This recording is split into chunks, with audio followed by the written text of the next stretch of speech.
How did a homeless teenager with no education become the mastermind behind the world's most valuable luxury fashion brand? This is the incredible story of Louis Vuitton.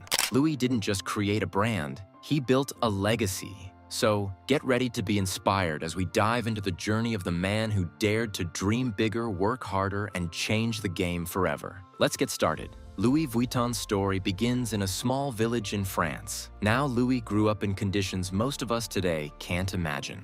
His home had no electricity, no running water, and barely any connection to the outside world. He was born into a poor, working-class family, and life wasn't kind to him from the start. His father was a miller, his mother made hats, and the family barely got by.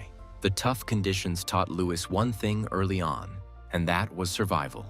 Louis never got the chance to go to school.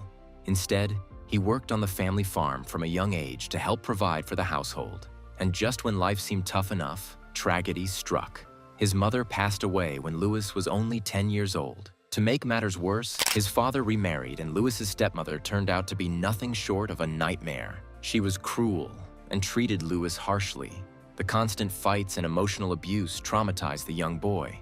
But Louis had one dream: to get out of the village and to create a better life for himself. And one day, he decided he was ready to chase that dream. At the age of 13, he made a life-changing decision and left home.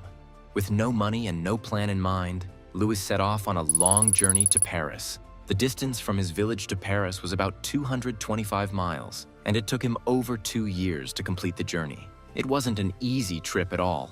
Louis faced hunger, exhaustion, and harsh weather. He slept under trees and even on the streets. The roads were dangerous, and he had to stay careful to avoid trouble. But no matter how hard things got, Louis never gave up on his dream of reaching Paris. Now, to survive, he did odd jobs in the villages he passed through. He worked on farms, helped with repairs, and learned useful skills from craftsmen he met. They taught him how to work with wood, metal, and fabric, all the skills that would later change his life. After more than 2 years of walking, Louis finally arrived in Paris. He was only 16 years old and completely broke.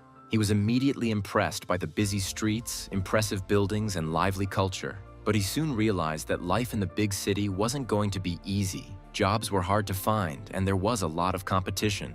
Still, luck was on his side because his skills caught the eye of Monsieur Maréchal, a well-known boxmaker and packer in Paris. You see, during that time, box makers were in high demand because many wealthy travelers needed strong and stylish luggage for their long journeys. Box makers created custom trunks and packed travelers' belongings. So Louis became an apprentice at Maréchal's workshop.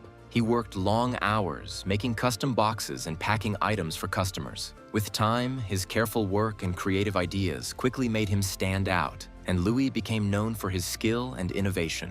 Then his big opportunity came in when he was chosen to be the personal box maker and packer for Empress Eugénie de Montijo, the wife of Emperor Napoleon III. Working for the Empress raised Louis's status and gave him access to Paris's high society clients. This was his big break, and he knew that he had to do well. After years of learning and perfecting his craft, Louis took a bold step and decided to build his own brand. He opened his first workshop in Paris. His vision was clear. He wanted to create high-quality, custom-made trunks that would change the way people traveled. Louis's first success came with the invention of the flat-topped trunk. This wasn't just a practical improvement, it was a revolution. The trunk was lighter, stronger, and easier to stack than the old leather trunks. It was designed for people who wanted both style and practicality in their travel style. Soon, Louis's trunks became the top choice for wealthy travelers. His reputation grew fast as people came to his workshop for trunks that were not just practical, but also customized to fit their needs. After all, these trunks represented luxury, style, and smart design. Now, Louis was stepping closer and closer to building his own legacy, and he was determined to not let anything hold him back. He wanted to make his dreams into a reality. So he took another bold move by launching his first product catalog. This allowed customers from all over the world to see his designs and place orders. It was a revolutionary idea that helped Louis expand his reach far beyond Paris and confirmed his place as a true leader in luxury goods. His bags quickly became a status symbol for the elite, and he was taking the fashion world by storm. As more and more customers came, Louis decided to open a new workshop outside Paris. He was living his dream. He kept improving his designs to make sure his customers always got the best. But just when things were going perfectly, tragedy struck. Even though his products were in high demand, production stopped suddenly. In 1870, the Franco-Prussian War broke out. Louis Vuitton was 49 years old at the time, and just like everyone else, he and his family had to leave their home and live in camps just to survive.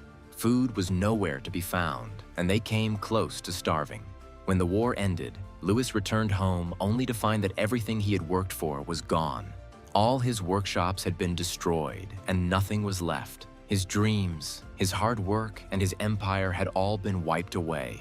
But did Louis let this tragedy break down his desire to be successful? Not at all.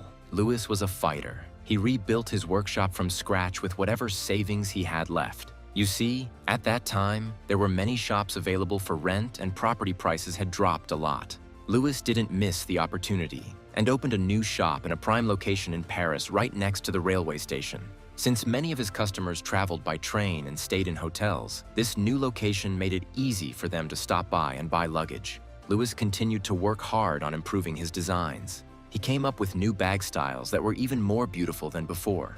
The bags were modern, and their quality had improved. So much so that customers couldn't resist buying them, and not only for their practicality, but also as a symbol of elite status. Many competitors tried to copy Louis's designs, but they couldn't match the superior quality of his bags. Once again, more and more customers became loyal and long-term clients of the brand.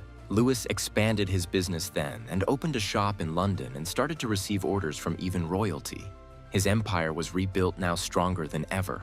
By the time of his death in 1892, Louis had built a successful business and a strong reputation. His son, Georges Vuitton, then took over the company and continued his father's legacy. Georges had a creative mind and introduced many changes. He designed the iconic LV monogram canvas. For him, this design was a tribute to his father and also a smart way to fight against counterfeiting, which was becoming a big problem. Not only that, but Georges also developed a new lock system for trunks and made them impossible to pick. Under Georges' leadership, Louis Vuitton expanded internationally and opened stores in London, New York, and Buenos Aires. By the early 20th century, the brand had become a symbol of luxury and sophistication. During World War II, the company faced a tough challenge. France was taken over by German forces and many businesses had to close down. The Vuitton family kept their business going, but rumors that they worked with the enemy hurt their reputation. Still, the brand did its best to survive and kept growing after the war. Today, the Louis Vuitton brand is globally recognized. It's known for its high-quality products ranging from luggage to fashion and accessories. And this was all due to the hard work of Louis Vuitton. He built a legacy that continues to inspire millions around the world. Today, the name Louis Vuitton doesn't just represent luxury. It represents the power of dreaming big, working hard, and never giving up. Well, that's it from my side today, folks. Head to the comment section and share your thoughts about Louis Vuitton. Also, don't forget to like, subscribe, and hit that notification bell for more motivating stories like these.